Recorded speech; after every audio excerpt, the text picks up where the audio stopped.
Official DJ Nagesh आप सभी का स्वागत करता है।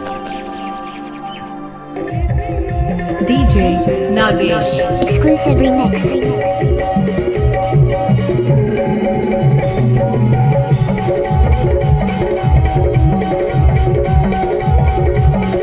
ओए होए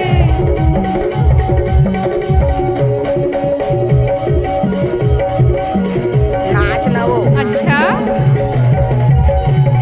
डीजे नागेश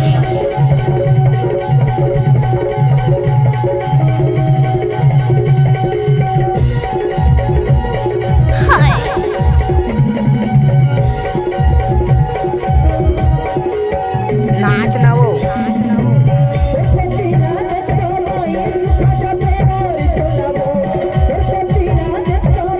ओए होए डीजे नागेश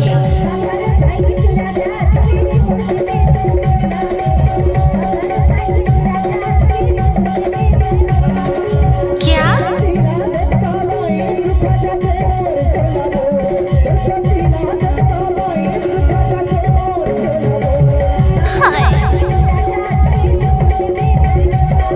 अच्छा डीजे नागेश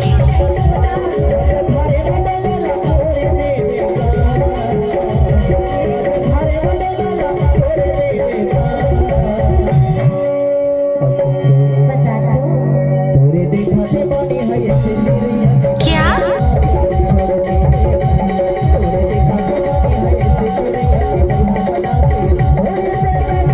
डीजे नागेश